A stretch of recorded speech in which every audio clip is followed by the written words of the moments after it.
So উলামা ইকরাম বলে যারা মৃত বাবা মার কবরকে জিয়ারত করে, এই ব্যাপারে আমরা অনেক ফজিলত আমরা জানি। উলামা ইকরাম বলে যে ব্যক্তি মৃত মা বাবার কবর কি জিয়ারত করে, আল্লাহ তাআলা তাকে কবুলকৃত হজের সওয়াব দান করে। এভাবে অসংখ্য হাদিসে পাক পাওয়া যায় যে বাপ মার জিয়ারত করার মাধ্যমে আমরাও জানি তাদের খুশির জন্য, কেননা এই নিয়ামত তো আর আসবে না।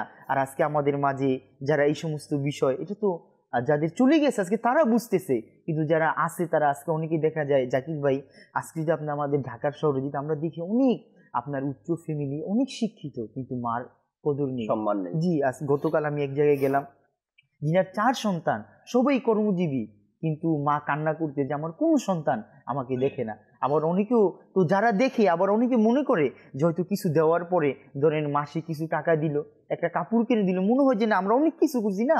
অথচ উলামা ইকরাম মার কদরের ব্যাপারে, সম্মানের ব্যাপারে তো কি বলে। একবার এক সাহাবী রাসূল সাল্লাল্লাহু আলাইহি ওয়াসাল্লাম বারগাহে রিসালাতে এসে আমার নবীর দরবারে এসে আরজ করলো, ইয়া রাসূলুল্লাহ সাল্লাল্লাহু আলাইহি ওয়াসাল্লাম, এমন একটি রাস্তা, হাদিসে পাকের আপনার মূল কথাটা, এমন একটি রাস্তা যেই রাস্তার পাথরে যদি গরম, এত গরম ছিল, যদি গোস্ত দেওয়া হয় তো তাহলে কি এটা কাবাব হয়ে যাবে। তো এমন রাস্তায় আমি আমার মাকে কাঁধে নিয়ে 6 মাইল আমি কি হাঁটলাম। তো আমার মার কি ঋণ হক আদায় হয়ে গিয়েছে, আমি কি আমার মার ঋণ পরিশোধ করে দিয়েছি। তখন নবী করিম সাল্লাল্লাহু আলাইহি ওয়াসাল্লাম ইরশাদ করলেন যে তোমার মা তোমাকে জন্ম দেওয়ার সময় যেই ব্যথার যে ঝাটকা সহ্য করেছে, হয়তো এর থেকে একটি বদলার আদায় হতে পারে। আল্লাহ আল্লাহ, তো আজকে যারা কষ্ট তো বোঝা যায় মা করেছেন।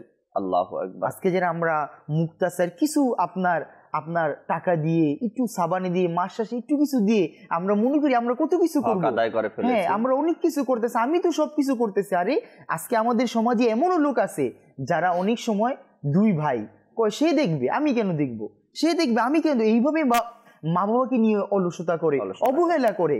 অথচ মা বাবা এটা এমন একটা নিয়ামত। আপনি উলামা ইকরাম এর ব্যাপারে বর্ণনা করে, যদি কেউ বাপ মার কদর করে, ইজ্জত করে, আল্লাহ তাআলা তার ধন সম্পত্তি দিয়ে বরকত দান করে।